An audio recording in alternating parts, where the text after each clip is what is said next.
يا أبا عبد الله يا أبا عبد الله. اعوذ باللہ من الشیطان الرجیم بسم اللہ الرحمن الرحیم الحمد للہ الذی لا یبلغ مدحتہ القائلون ولا یحصی نعماءہ العادون ولا یعدی حقہ المجتہدون الذی لیس لصفتہ حد محدود ولا نعت موجود ولا وقت معدود ولا اجل ممدود فطر الخلائق بقدرته ونشر الرياح برحمته الصلاة والسلام على الرسول المسدد المصطفى العمجد المحمود الأحمد سیدنا و مولانا و مولا الکونین جد الحسن والحسین عانی والقاسم محمد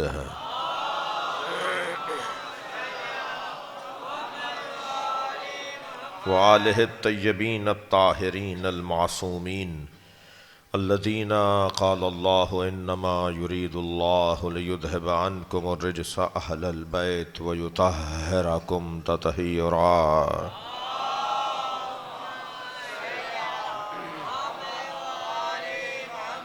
ولعنت اللہ علی اعدائہم اجمعین من یوم عداوتہم الى قیام یوم الدین. اما بعد قال الحکیم فی قرآن الکریم بسم اللہ الرحمن الرحیم یا ایہا الذین آمنوا من یرتد منکم عن دینہ فسوف یأتی اللہ بقوم یحبہم ویحبونہ اذلۃ علی المؤمنین اعزۃ علی الکافرین یجاہدون فی سبیل اللہ ولا یخافون لومۃ لائم ذلک فضل اللہ یؤتیہ من یشاء واللہ واسع علیم. انما ولیکم اللہ ورسولہ والذین آمنوا الذین یقیمون الصلاۃ ویؤتون الزکاۃ وہم راکعون ومن یتول اللہ ورسولہ والذین آمنوا فإن حزب اللہ هم الغالبون.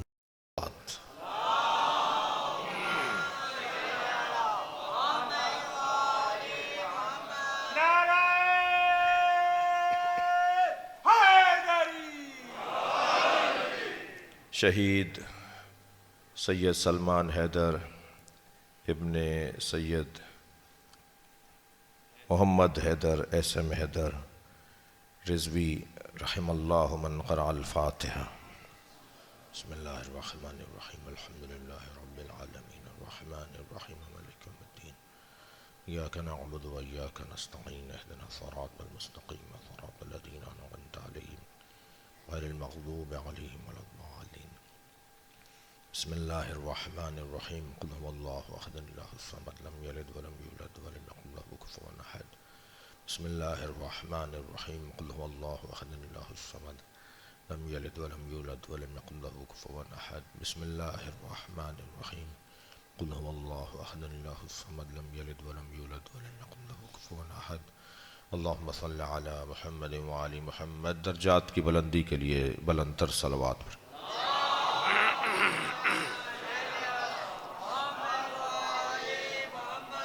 سورہ مبارکہ مائدہ کی 54ویں 55ویں اور 56ویں 3 آیتیں میں نے آپ کے سامنے پڑھی ہیں، اور کیونکہ تینوں آیتوں کا آپس میں بڑا گہرا ربط ہے اس لیے میں نے یہ 3 آیتیں تلاوت کی تاکہ اس پہ غور کر سکوں.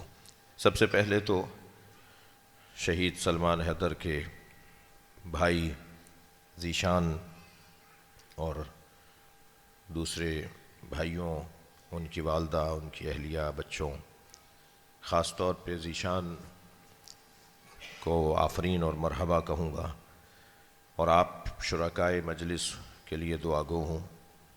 میرے بھائی ناظم مجلس، ذاکرین مجلس، اور جس نے کم سے کم اس میں شرکت کا حصہ ڈالا ہے، ان سب کے لیے دعا گو ہوں، اس لیے کہ ہم اپنے شہید کو جتنا بہتر اور اچھے انداز سے یاد کریں گے اتنا عظمت شہادت روشن ہوگی. جتنا ہم اپنے شہید کو یاد کریں گے اتنا اس دروازے پر قربان ہونے والوں کی عظمت بیان ہوگی۔ اور اس کے علاوہ ایک جو نتیجہ ہے وہ یہ کہ بار بار ہر نسبت سے اپنے اس شہید کو یاد کرتے رہو تاکہ قاتلوں کا پتہ چل جائے۔ دروازہ بجانا میرا اور آپ کا کام ہے۔ بالآخر ہم نظام عدل سے مایوس نہیں ہیں۔ علی والے تو ویسے بھی عدالت سے مایوس نہیں ہو سکتے۔ سب سے زیادہ بڑا عنوان عظمت مولا علی اگر گنتیوں میں لایا جائے گا نا کہ سب سے بڑا عنوان علم ہے، تو پھر مولا علی کے جو بڑے عناوین جو عظمت کے عناوین ہیں ان میں سے ایک عدل علی ہے۔ تو ہم تو عدل سے کبھی مایوس نہیں ہو سکتے اور عدالت سے کبھی مایوس نہیں ہو سکتے۔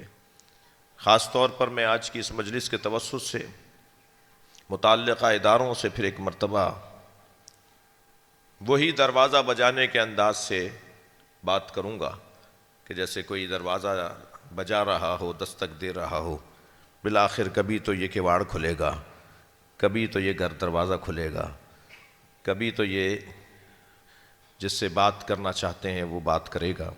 ہمارا مطالبہ یہ ہے پوری فیملی کا، پورے خانوادے کا، میرا، ہم سب کا، کہ جلد سے جلد یہ برسی پر برسی اور مسلسل مجالس ہم ہر مرتبہ اسی چیز کا مطالبہ کرتے آ رہے ہیں۔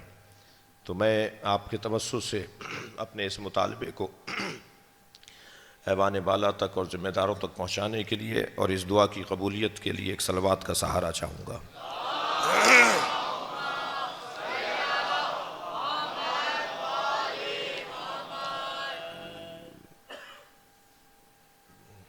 بہتر انداز سے صلوات پڑھیے۔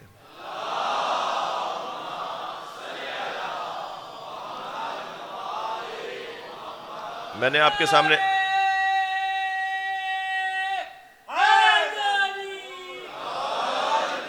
کے سامنے جو آیات تلاوت کی ان کا ترجمہ کرنا چاہوں۔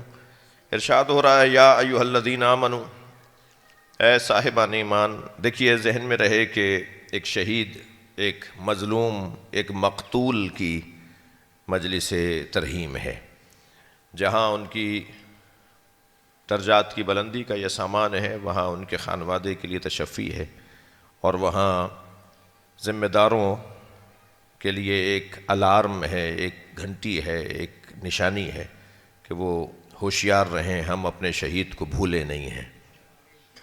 ارشاد ہو رہا ہے یا ایھا الذین آمنوا من یرتد منکم عن دینہ، اے صاحبان ایمان اگر تم میں سے کوئی ایک بھی دین سے پھر گیا، مومن ہونے کے بعد مرتد ہو گیا، اللہ کو ماننے کے بعد اللہ کا مخالف ہو گیا، من یرتد منکم عن دینہ فسوف یأتی اللہ بقوم، تو پھر تمہارے ایک کے جانے کے بدلے میں اللہ ایک قوم کو لے کر آئے گا۔ تمہارے جانے سے کوئی فرق نہیں پڑے گا، تمہارے نہ ہونے سے کوئی آنچ نہیں آئے گی، بلکہ تمہارے جانے کے بعد ایک اور قوم کو اللہ لے کر آئے گا۔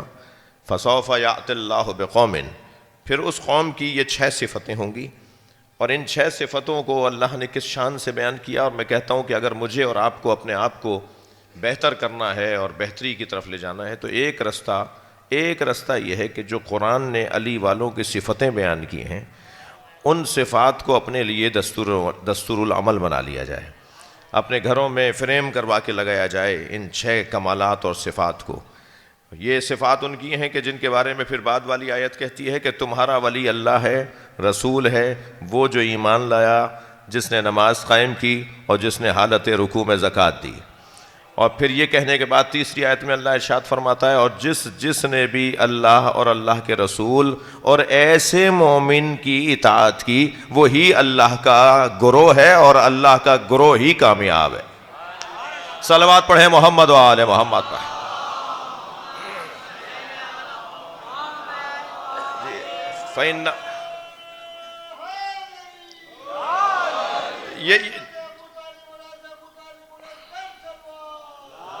اللہم صلی علی محمد وآل محمد.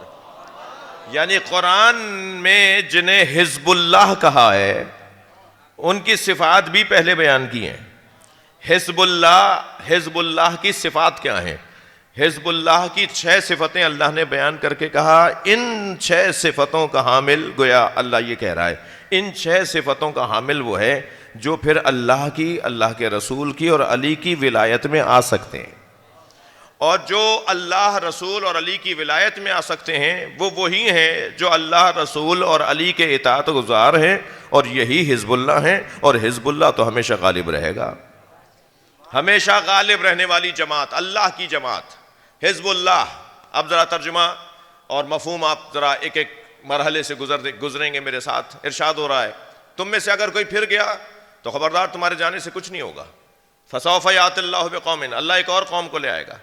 اب جس قوم کو اللہ لے کر آئے گا اس کے اندر پہلی صفت یحبہم، اللہ ان سے محبت کرتا ہوگا. توجہ ہے، اللہ ان سے محبت کرتا ہوگا. یحبونہ، اور وہ بھی اللہ سے محبت کرتے ہوں گے. آپ کی توجہات میرے ساتھ ہیں، میں اس منزل پہ کچھ دیر آپ کو روکنا چاہتا ہوں. اللہ ان سے محبت کرتا ہوگا، وہ بھی اللہ سے محبت کرتے ہوں گے. ظاہر ہے ہماری محبت ہمارے اعتبار سے ہے، اللہ کی محبت اللہ کے اعتبار سے ہے. جب اللہ محبت کرے گا تو اپنی حیثیت سے کرے گا، ہم جب محبت کریں گے یا یہ جب محبت کریں گے تو اپنی حیثیت سے کریں گے. میرے، ہمارے اور اللہ کے انداز میں موٹے موٹے فرق ہیں. مثلا میں اگر آپ کو دعوت پر بلاؤں اور دسترخوان پر کھانے نہ ہو تو میری مذمت ہوگی، مگر جب اللہ ماہ رمضان میں بلاتا ہے تو دسترخوان پہ کھانے نہیں ہوتے، بھوکا رہنا پڑے گا. سال بھر جو چیزیں حلال تھیں اللہ کی دعوت پر وہ حرام. یہ ماہ مبارک رمضان اللہ کی دعوت ہے. یا ایھا الناس قد اقبل الیکم شہر اللہ، یہ نبی کا وہ خطبہ ہے جو شعبان کے آخری جمعے پر سرکار نے ارشاد فرمایا. 2 دن بعد ماہ مبارک رمضان شروع ہو رہا ہے.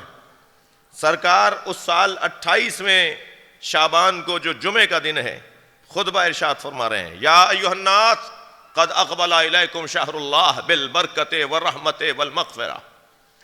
اے لوگو اللہ کا مہینہ، صلوات پڑھے ذرا محمد و آل محمد. اے لوگو اللہ کا مہینہ قریب آ گیا ہے، تمہارے قریب آ رہا ہے، مغفرت، رحمت اور برکت لے کر. اس کے بعد ارشاد فرماتے ہیں الذی دعیتم فیہ الی ضیافت اللہ، یہ وہ مہینہ ہے جس مہینے میں اللہ نے تمہیں دعوت پر بلایا ہے. سرکار فرما رہے ہیں، نبی فرما رہے ہیں کہ اللہ نے تمہیں دعوت پر بلایا ہے. اللہ جب دعوت کرے تو اس کا طریقہ کیا ہے؟ آپ جب دعوت کریں تو آپ کا، ہمارا طریقہ کیا ہے؟ ہماری دعوت میں تو کھانے لگے ہوئے ہوں گے، بہترین دسترخوان سجا ہوا ہوگا، مگر اللہ تو بلا کر کہہ رہا ہے پانی پینا بھی حرام، کھانا کھانا بھی حرام. 1-2 چیزیں نہیں ہیں، 11 چیزیں اللہ نے جو سال بھر حلال تھیں وہ حرام کر دیں. اس لیے کہ اللہ دعوت پر بلا کر اپنے قریب کرنا چاہتا ہے. اور اللہ مکے میں تو رہتا نہیں ہے کہ وہاں جانے والے قریب ہو جائیں گے. اللہ کسی مسجد میں تو رہتا نہیں ہے معاذ اللہ کہ وہاں پہنچنے والے قریب ہو جائیں گے. میں نے تو ایسے موحد بھی دیکھے ہیں جنہیں مکے میں بھی اللہ نہیں ملتا. ہم نے تو ایسے بھی نمازی دیکھے ہیں جن پہ وہ مصلی پہ اللہ نہیں ملتا، اور ہم نے ایسے بھی اللہ کے ولی دیکھے ہیں جنہیں صحراؤں میں بھی اللہ نظر آ جاتا ہے. آئینے میں اپنے آپ کو دیکھیں تو اللہ نظر آ جاتا ہے. صلوات پڑھیں محمد و آل محمد.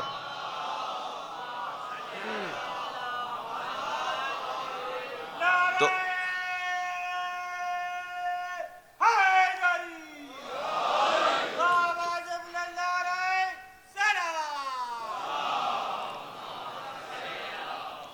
اللہ سے قرب مکانی اور جسمانی نہیں ہے، یعنی جو نماز پڑھے وہ اللہ سے جسمانی طور پہ قریب ہو جائے، معاذ اللہ.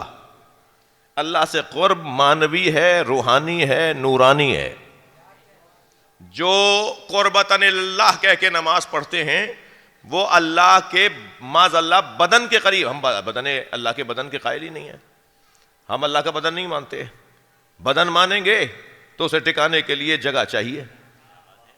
جگہ مان لیں گے تو محدود ماننا پڑے گا کہ یہاں ہے اور وہاں نہیں ہے، وہاں ہے اور یہاں نہیں ہے. تو جسم تو جگہ کا محتاج ہوتا ہے، اور جو محتاج ہوتا ہے وہ صمد نہیں ہوتا، جو صمد نہیں ہوتا وہ اللہ نہیں ہوتا. بڑی عنایت آپ کی توجہات ہیں. تو ہم اللہ کے جسمانیت کے قائل نہیں ہیں، اللہ جسم نہیں رکھتا. تو جب وہ جسم نہیں رکھتا تو ہم کہاں قریب ہو رہے ہیں قربتاً اللہ کہہ کے؟ یا اللہ 2 رکعت نماز پڑھنا چاہتا ہوں قربتاً اللہ، روزہ رکھنا حج کر رہا ہوں قربت. کہاں قریب ہو جاؤ گے؟ کیسے قریب ہو جاؤ گے؟ یہ قرب مکانی نہیں ہے، یہ قرب معنوی ہے. یعنی ممکن ہے کہ کوئی قرآن کھولے بیٹھا ہو اور قرآن اس پہ لعنت کر رہا ہو. میں نے کوئی غلط بات نہیں کی، میں ابھی آپ کو حدیث سنا دیتا ہوں. ربا تال القرآن، صلوات پڑھیں تو میں حدیث سنا رہا ہوں آپ کو.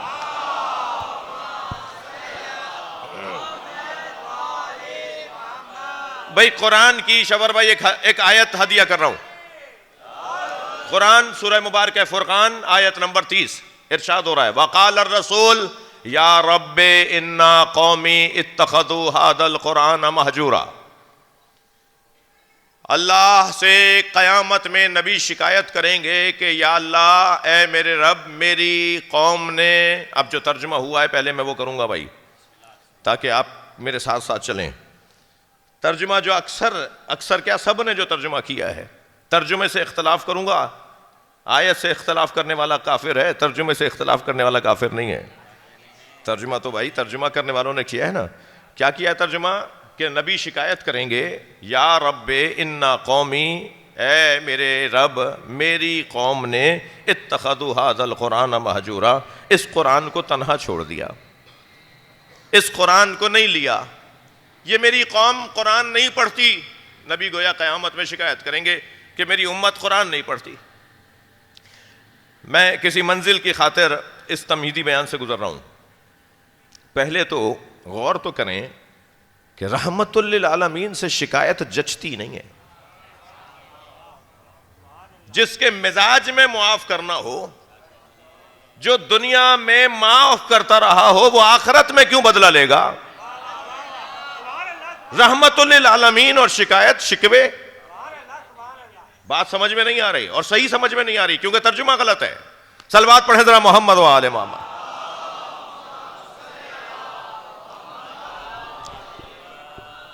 یہ نبی مکرم قیامت میں جو شکایت کریں گے تو اس کا مطلب یہ ہے کہ قیامت جیسے جیسے قریب آئے گی ایسے ایسے قرآن سے دوری بڑھے گی نا. یہاں تو برعکس ہے. آپ 100 سال پہلے جتنا قرآن پڑھا جاتا تھا آج اس سے زیادہ پڑھا جاتا ہے. 100 سال پہلے جتنا قرآن چھپتا تھا اس سے زیادہ چھاپا جاتا ہے. قرآن سینٹرز، حافظان قرآن حفظ کرنے والے 50 سال پہلے جتنے تھے اس سے زیادہ آج ہے. سرکار کے زمانے میں تو 1.5 لاکھ مسلمان تھے، آج تو اربوں مسلمان ہیں. ان اربوں مسلمانوں میں لاکھوں مسلمان حافظان اور قاریان قرآن ہیں. خود پاکستان میں الحمدللہ ہزاروں کی تعداد میں حافظان قرآن ہیں. سب سے زیادہ چھپنے والی کتاب بھی قرآن ہے. پھر یہ کیسے شکایت کریں گے رسول قیامت کے اندر کہ یا اللہ میری قوم نے قرآن کو چھوڑ دیا؟ مسئلہ یہ نہیں ہے. نبی یہ شکایت نہیں کریں گے. آیت پر تو غور کروں. آیت کہہ رہی ہے وقال الرسول یا رب انا قومی اتخذوا هذا القرآن، یا اللہ میری قوم نے اس قرآن کو لے لیا تنہا علی کے بغیر. واہ واہ واہ واہ واہ واہ حیدری. میں نے تو علی کے ساتھ قرآن دیا تھا، انہوں نے صرف قرآن لیا ہے، میرا علی اکیلا چھوڑ دیا. اتخذوا هذا القرآن ہے بھائی، لے لیا اس قرآن کو مہجورا تنہا. کہاں ہے لم یتخذ هذا القرآن؟ کہاں ہے کہ نہیں لیا قرآن، نہیں پڑھا قرآن؟ قرآن تو پڑھ رہے ہیں، ماضی سے زیادہ قرآن پڑھا جا رہا ہے، زیادہ اچھا پڑھا جا رہا ہے جی. لیکن نبی شکایت کریں گے تو کیا شکایت کریں گے؟ قرآن نہیں پڑھتے تھی میری امت؟ نہیں، میری امت قرآن پڑھتی تھی، علی نہیں پڑھتی تھی، علی پر غور نہیں کرتی تھی. غور فرمائیں. اللہ کا جو طریقہ ہے، اللہ جب اب ہم قرب اللہ کا حاصل کرنا چاہتے ہیں تو اللہ کا قرب حاصل کس کے ذریعے سے ہوگا؟ کیا کسوٹی ہے؟ بھائی رجب کی 13 گزری ہے، جب حضرت فاطمہ بنت اسد نے مولا علی کو گود میں لیا تو بی بی نبی سے فرماتی ہیں اے میرے بھتیجے، اے میرے بچے، جب میں نے علی کو گود میں لیا تو کعبے کی دیواروں سے آوازیں آ رہی تھی. اور پھر بی بی نے بتایا کہ نادا جدار الشمال، نادا جدار المغرب، مغرب کی دیوار نے یہ کہا، شمال کی دیوار نے یہ کہا، جنوب کی دیوار نے یہ کہا. اور پھر ایک ایک دیوار کے سلام بی بی نے بیان فرمائے کہ کعبے کی ایک ایک دیوار علی کو سلام کر رہی تھی. اور پھر فرماتی ہیں کہ آخر میں نادا باب البیت، دروازے سے آواز آئی تھی اور اس آواز میں یہ کچھ کہا گیا تھا. وہ جو بی بی فرماتی ہے نا نادا جدار الشمال، بی بی فرماتی ہیں شمال کی دیوار کی طرف سے، صلوات پڑھیں ذرا محمد و آل محمد. مل کے نعرہ حیدری. شمال کی دیوار کی طرف سے بی بی فرماتی ہیں آواز آئی، السلام علیکہ یا حسرت الشمال، یا میزان الاعمال، یا عالی عن الامثال. صلوات پڑھیں، میں ترجمہ عرض کروں. اللہم صل علی محمد و آل محمد. بی بی فرماتی ہیں علی کو جب میں نے کعبے میں گود میں لیا، توجہ، تو دیواروں سے جو سلام کی آوازیں آ رہی تھیں ان میں سے شمال کی دیوار سے آواز آئی، سلام ہو اس پر جس پر سلام ہو اس پر کہ جس پر حسرت کریں گے محشر میں الٹے ہاتھ میں نامہ عمل لینے والے. کاش ہم نے علی کو مان لیا ہوتا تو نامہ عمل سیدھے ہاتھ میں دیا جاتا. نامہ عمل ان کے الٹے ہاتھ میں آئے گا جو علی کے مبغض ہوں گے، جو مولا علی سے بغض رکھتے ہوں گے، جنہوں نے دنیا میں علی کو چھوڑ دیا ہوگا. انہیں قیامت میں الٹے ہاتھ میں نامہ عمل دیا جائے گا اور یہ نشانی ہوگی کہ جہنم میں جاؤ. السلام علیکہ یا حسرت الشمال، یا میزان الاعمال، یا عالی عن الامثال.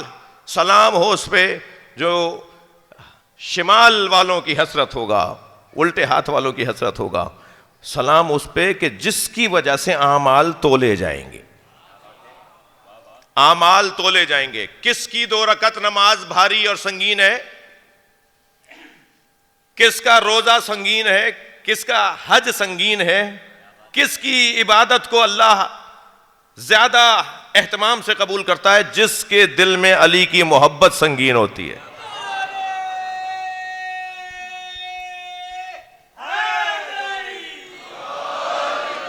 جس کے ہاں معرفت علی زیادہ سے زیادہ ہوتی چلی جائے گی، اس کی 2 رکعت نماز اور میری 2 رکعت نماز برابر نہیں ہوگی. اس کی 2 رکعت نماز پھر 2 رکعت نماز ہوگی کہ جو 2 رکعت نماز ہے. اس لیے کہ اعمال تولنے کا ذریعہ مولا علی کی ذات. تو ہم جس کسوٹی پر اللہ کا قرب حاصل کرتے ہیں وہ کسوٹی حب اہل بیت، وہ پیمانہ حب اہل بیت کا پیمانہ ہے.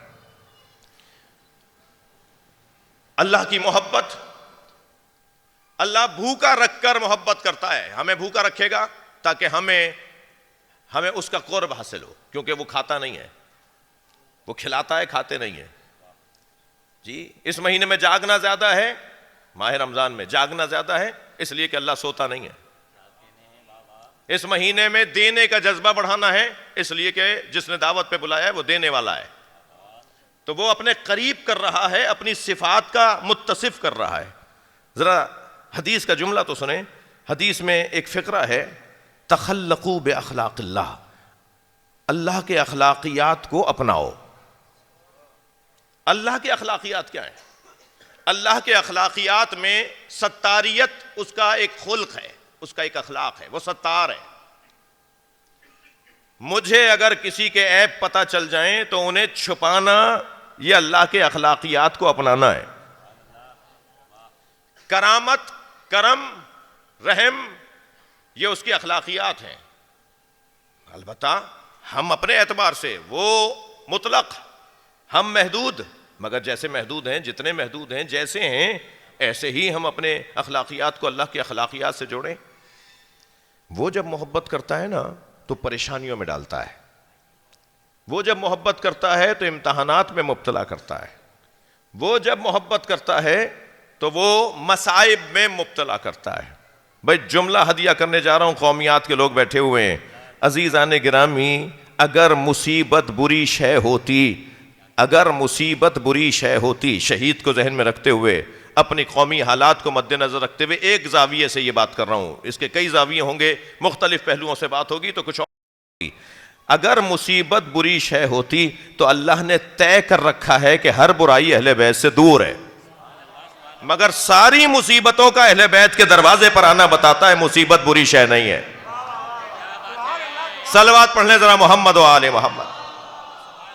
سبحان اللہ. مل کے بولے نعرہ تکبیر. تھوڑا بولے بھائی مل کے نعرہ رسالت, مل کے نعرہ حیدری حیدری بر محمد و آل محمد. بلند تر نعرہ صلوات. اللہ کی محبت کا تقاضا یہ ہے کہ وہ اپنے محبوبوں کو جن سے وہ پیار کرتا ہے انہیں کندن کرتا ہے, انہیں سنوارتا ہے, انہیں سجاتا ہے, انہیں نکھارتا ہے, انہیں زینتیں عطا کرتا ہے. پوری دنیا میں آپ کتنے ہیں, پاکستان میں آپ کتنے ہیں, ہسٹری تاریخ کے اندر آپ آئیں تو کتنے رہے ماضی میں, مگر کیا ان کتنے ہیں, اتنے سے تو ہیں. ان جملوں کے ساتھ ساتھ یہ بھی جملہ سننے کو ملتا ہے, ہیں اتنے سے مگر ہیں غالب. آج آپ سے پریشان کیوں ہیں لوگ؟ اس لیے کہ آپ کا مقدمہ مضبوط ہوتا جا رہا ہے. آپ کی ممبر کی آواز, آپ کے مدرسے کی آواز, آپ کے مکتبوں کی آواز مضبوط ہوتی جا رہی ہے. وہ جو آپ نے بات کی تھی آج وہ دوسرے کر رہے ہیں. میں ان الفاظ کو ممبری زبان میں یوں کہتا ہوں کہ رونا کل تک کسی کے لیے بدعت تھا, آج سنت ہو گیا ہے.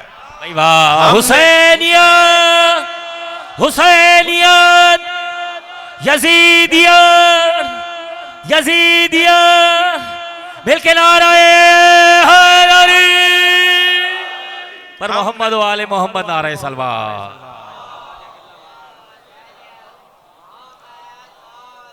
ہم نے نظریہ نہیں چھوڑا, ہم نے اپنے نظریے سے ہاتھ نہیں اٹھایا.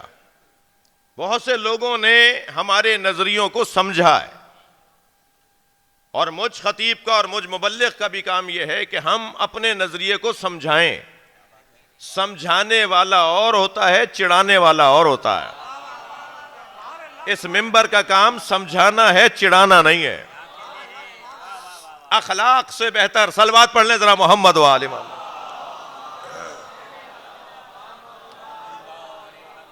خوش بیانی, اخلاق, اس سے بہتر تبلیغ کا کوئی اور رستہ نہیں ہے.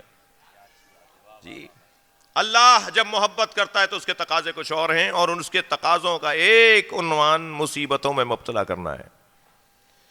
اچھا, وہ جب مصیبت میں مبتلا کرتا ہے تو اس مظلوم کو, اس مقتول کو, اس کی فیملی کو, اس کے بچوں کو, اس کی والدہ کو, اس کے بھائیوں کو, انہیں بھی تو مضبوط کر رہا ہے, انہیں بھی تو پختہ بنا رہا ہے. ساتھ میں میری اور آپ کی ذمہ داریاں بھی تولی جائیں گی.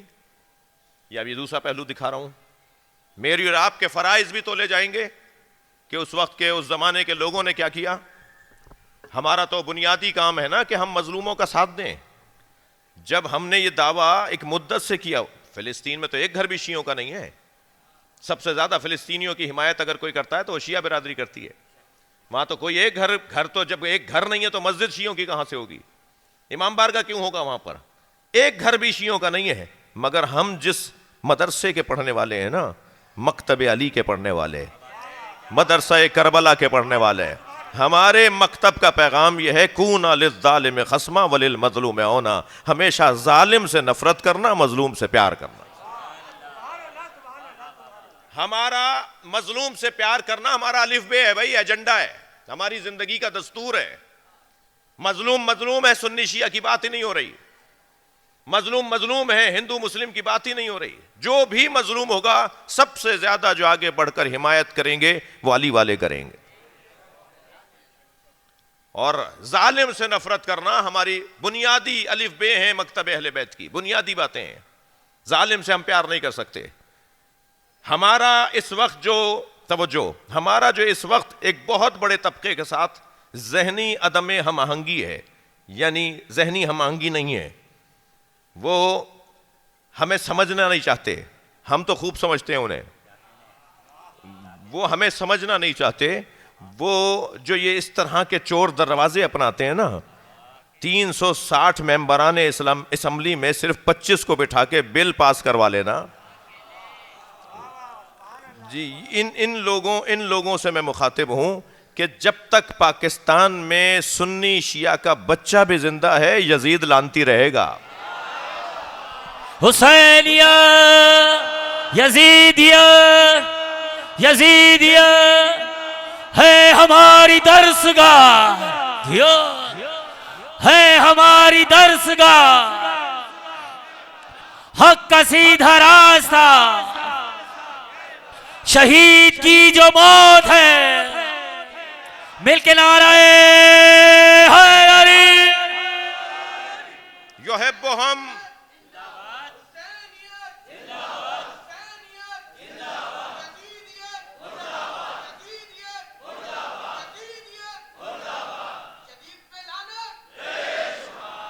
جب تک اللہ سے محبت اور اللہ کی محبت کا مفہوم ہم اپنے اوپر روشن نہیں کریں گے، بہت سارے مسائل ہمارے الجھے رہیں گے۔ ہم نظریاتی بنیاد پر، تشیع کی بانی کون ہے؟ تشیع کی بنیاد کس نے رکھی؟ شیعت کا بانی کون ہے؟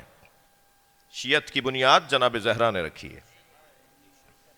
یہ فتح کا مطالبہ نہیں تھا، شیعت کی بنیادیں ڈال رہی تھیں، اس لیے کہ باغ فتح کے مطالبے کے بعد پھر حق علی کا مطالبہ ہونا تھا، اور پھر وہ پہلے 4 شیعہ اور پہلے وہ 19 شیعہ اور پہلے وہ 100 شیعہ اور پہلے وہ 400 شیعہ، ایک ہسٹری ہے تشیع کی، ایسے ہی یہ بات آگے نہیں بڑھی ہے۔ وہ پہلے 4 شیعہ، میرے عزیز تشریف فرمائیں، میں جہاں اتحاد بین المسلمین کے حوالے سے بات کرنے کا روادار ہوں، وہاں اپنے مکتب مسلک کی تشریح کرنا بھی میرا ہی کام ہے۔ وہ پہلے 4 شیعہ، وہ پہلے 19 شیعہ، وہ پہلے وہ جیسے جیسے مصیبتوں کو قبول کرنے والوں کی تعداد بڑھتی گئی، شیعت مضبوط ہوتی چلی گئی۔ اچھا، میں پھر وہ ایک زاویہ یہ کہ ہم سب تیار رہیں کہ ہمارے ساتھ یہ ہونا ہے، مگر اس کا یہ مطلب ہرگز نہیں ہے مسیحیت کی طرح کہ کوئی ایک تماچا مارے تو دوسرا تماچا آگے کر دو، دوسرا گال آگے کر دو کہ ایک اور تماچا مار دو، یہ مطلب نہیں ہے ہرگز۔ مطلب یہ ہے کہ میں تو تیار ہوں ہر مصیبت کو اٹھانے کے لیے، اس لیے کہ میں مصیبت اٹھا سکتا ہوں، علی کو نہیں چھوڑ سکتا۔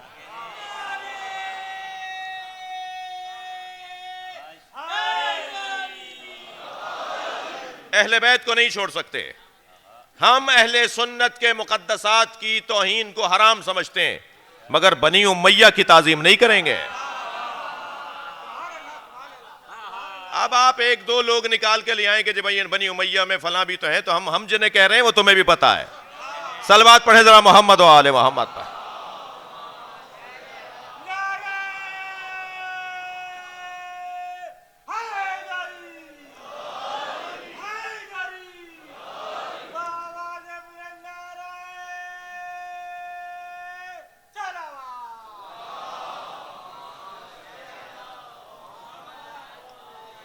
اللہ ان سے محبت کرتا ہوگا اور وہ بھی اللہ سے محبت کرتے ہوں گے۔ اذلۃ علی المؤمنین، اور مومنین کے سامنے وہ خاکسار، منکسر مزاج اور تواضع سے پیش آتے ہوں گے۔ اعزۃ علی الکافرین، مگر کافروں سے وہ اکڑ کر بات کرتے ہوں گے۔ یہ جو ابھی میں بات کر رہا تھا، ایک جانب یہ، ایک جانب وہ پہلو۔ اللہ نے ہماری 2 آنکھیں ایک چیز دیکھنے کے لیے نہیں بنائی ہیں۔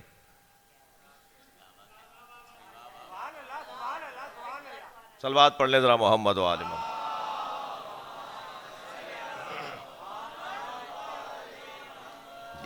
وہ جس کے مزاج میں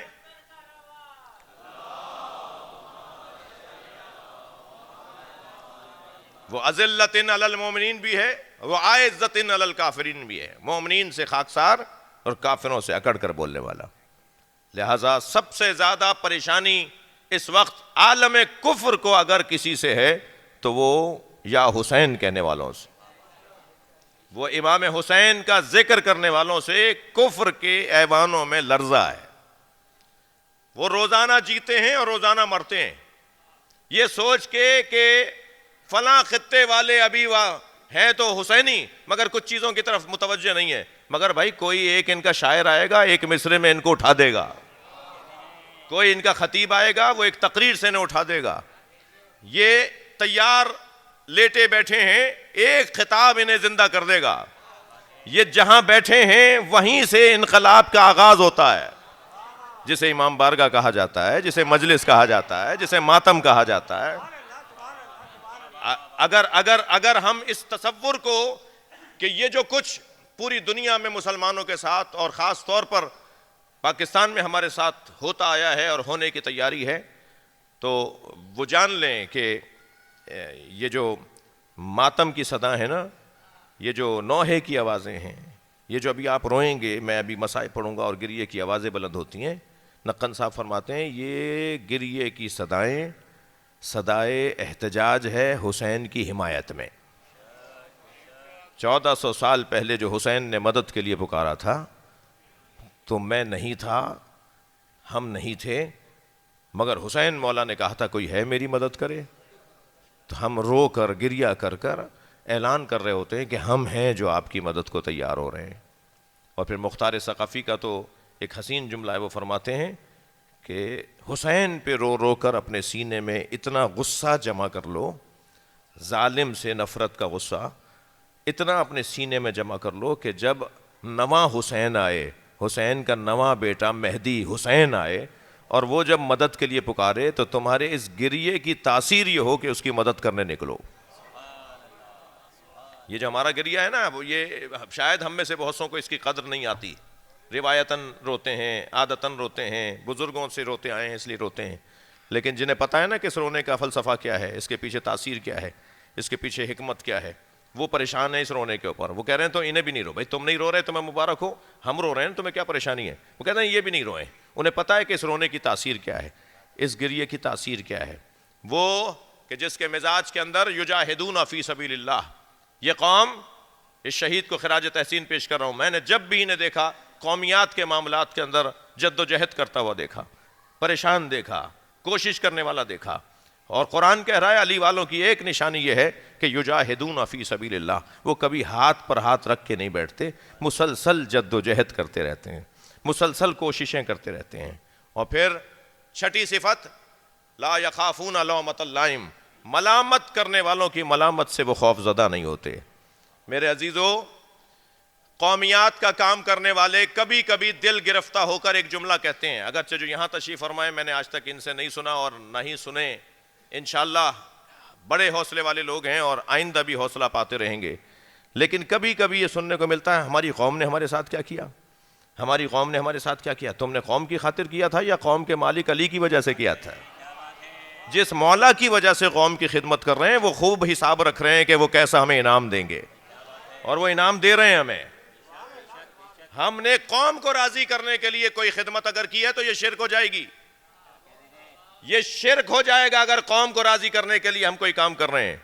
قومیات کے لوگوں کو مولا کی خاطر کام کرنا ہے، قوم خود راضی علی کریں گے، خود قوم راضی ہو جائے گی۔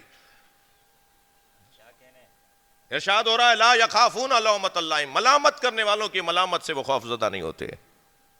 اب ان 6 صفتوں کے رکھنے والوں کو اللہ کہہ رہا ہے انما ولیکم اللہ ورسولہ والذین آمنوا الذین یقیمون الصلاۃ ویؤتون الزکاۃ وہم راکعون۔ تم اگر ان صفتوں کے حامل ہو جاؤ تو اللہ تمہارا ولی ہے، رسول اللہ تمہارے ولی ہیں، اور وہ جو ایمان لایا، جس نے نماز قائم کی اور حالت رکوع میں زکوٰۃ دی، علی تمہارا ولی ہے۔ اور پھر جس کا اللہ، رسول اور علی ولی اور سرپرست ہو جائے، پھر اس کے لیے ایک اور عنوان وَمَن يَتَوَلَّ اللَّهَ وَرَسُولَهُ وَالَّذِينَ آمَنُوا، اور جو اللہ، رسول اور علی کی اطاعت میں رہتا ہے، فَإِنَّا حِزْبَ اللَّهِ هُمُ الْغَالِبُونَ، تو وہی اللہ کا گروہ حزب اللہ ہے، اور حزب اللہ ہمیشہ غالب رہے گا۔ حزب اللہ کون ہے بھائی؟ حزب اللہ، حزب اللہ لا الہ الا اللہ محمد الرسول اللہ علی ولی اللہ بولنے والے کو کہتے ہیں۔ یہ ماتمی، یہ عزادار، یہ غم گسار حسین، یہ مکتب تشیع، یہ حزب اللہ ہے قرآن کی زبان میں. یہ ہمیشہ غالب رہے گی. مجھے تو اس ملنگ سے بڑا پیار ہے جو کنٹھے کو لابے، ڈنڈا ہاتھ میں لے کر، چٹیا چھوڑ کر، بندے لگا کر بازاروں میں آوازیں دیتا ہے، آج نہیں کل علی علی کہیں گے. سب کو آنا ہے اس دروازے پر. آج آپ کم ہوں لیکن یہ یقین رکھیں کہ کل سب وہی کہیں گے جو آج آپ کہہ رہے ہیں. تھوڑی بہت جو رکاوٹ ہے میرے اور آپ کے ساتھ آنے والوں میں وہ خود ہم ہیں. ایک جوان مجھ سے کہنے لگا فلاں صاحب کو ساری باتیں سمجھ میں آ گئیں تو یہ شیعہ کیوں نہیں ہو جاتے؟ فلاں صاحب تو اتنی گہری گہری باتیں کر رہے ہیں وہ شیعہ کیوں نہیں ہوتے؟ میں نے کہا تمہاری وجہ سے نہیں ہوتے. اگر میں تھوڑا سا اور بہتر ہو جاؤں، ذرا صلوات پڑھ لیں محمد و آل محمد.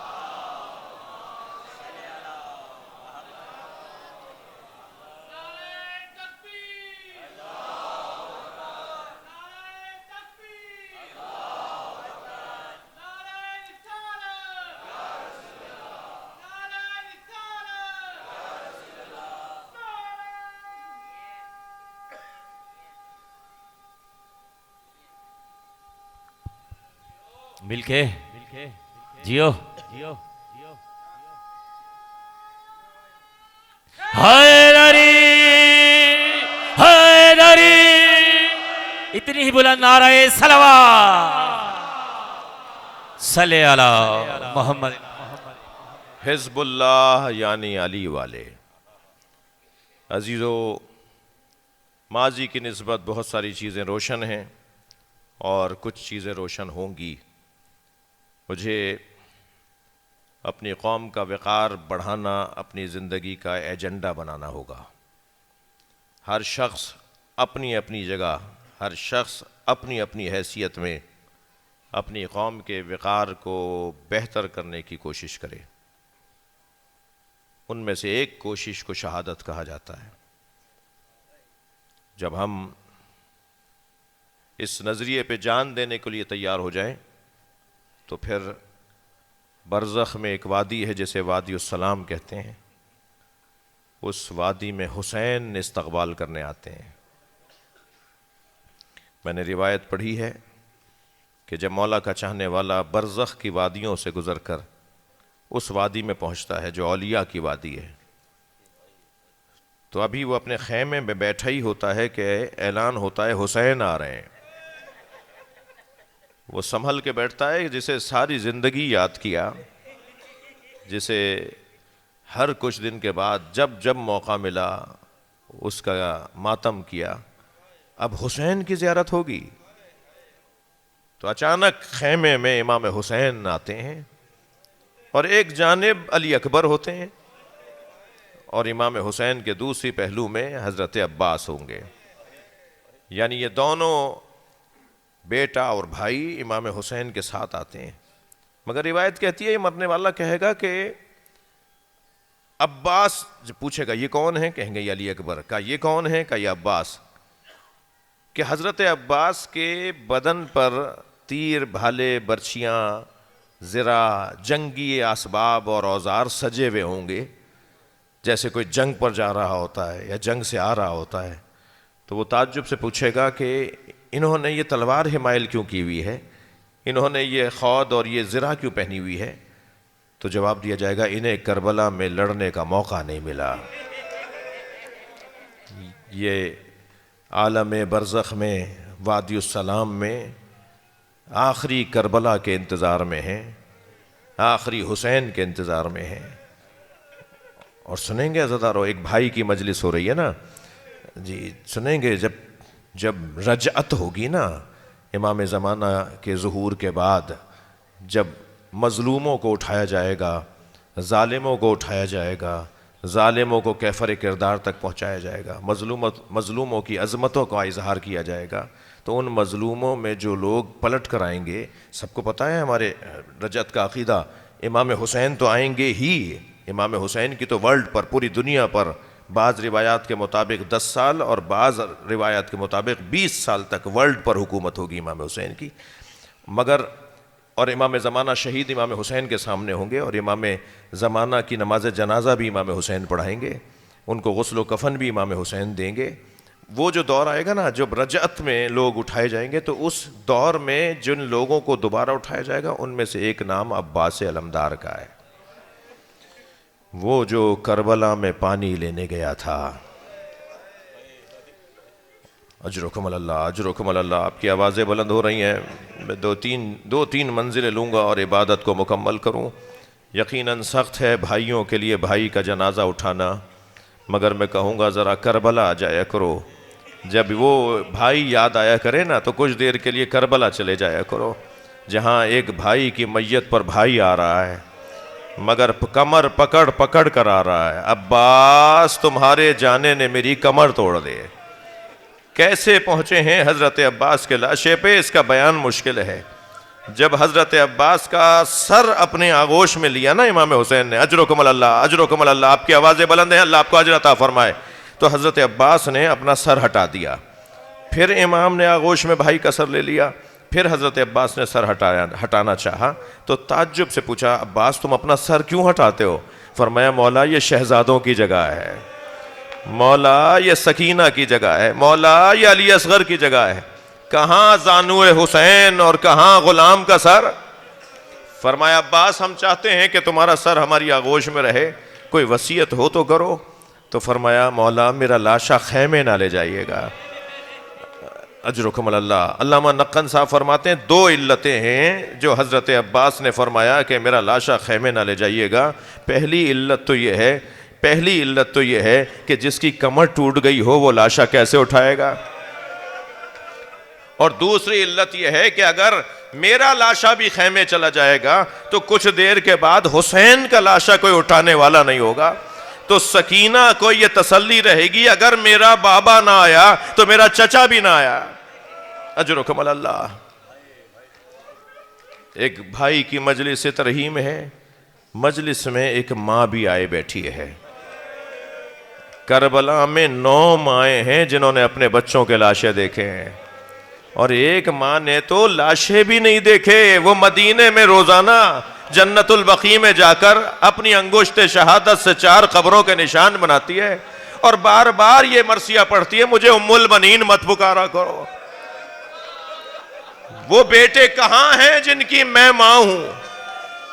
اجرکم اللہ، اجرکم اللہ۔ حق ہے بلند آواز سے رونا۔ کربلا میں ایک ماں کا اور تذکرہ سن لیجئے جس کے 2 بچے قربان ہوئے، مگر جب بھی انہوں محمد کے کٹے ہوئے سر نظر آتے تھے میری بی بی زینب اپنا چہرہ موڑ لیتی تھیں۔ رونے والوں سے بیویاں بھی آئی ہوئی ہیں، خواتین آئی ہوئی ہیں مجلس میں، مائیں آئی ہوئی ہیں۔ میں ایک جملہ عرض کرتا ہوا گزروں، بی بی زینب کے سینے میں ماں کا کلیجہ تھا، مگر اس لیے نہیں روتی تھیں کہ اگر میں روں گی تو ام لیلہ کے لیے کون سہارا بنے گا، ام روا ڈھارس بنے گا۔ لیکن یہ ممتا کس وقت جاگی، یہ ممتا کس وقت ایک مرتبہ جوش مارنے لگی کہ جب مدینہ پہنچی اور 2 خالی بستر بچھے ہوئے دیکھے تو گھر کے صحن میں بیٹھ کر اتنا اونچا گریہ کیا، اتنی بلند آواز سے گریہ کیا کہ محلے کے لوگ رونے لگے۔ حتیٰ روایت کہتی ہے کہ اس گلی سے گزرنے والے روتے ہوئے گزرتے تھے اور کہتے تھے یہ حق رکھتی ہے کہ ایسے ہی روئے، جس کا عباس جیسا بھائی مارا جائے، جس کا علی اکبر جیسا بھتیجا مارا جائے، جس کے چاند جیسے بچے مارے جائیں، جس کا حسین مار دیا جائے، حق ہے کہ وہ ایسے ہی گریہ کرے۔ اللہ لعنت اللہ علی القوم الظالمین۔ یا اللہ ان آوازوں پر رحمت نازل فرما، رونے والوں کی توفیقات میں اضافہ فرما، شہید کے درجات بلند ہیں اور بلند تر فرما، خانوادے کو صبر عطا فرما، کار خیر کی توفیق عطا فرما، قاتلوں کی نشاندہی فرما۔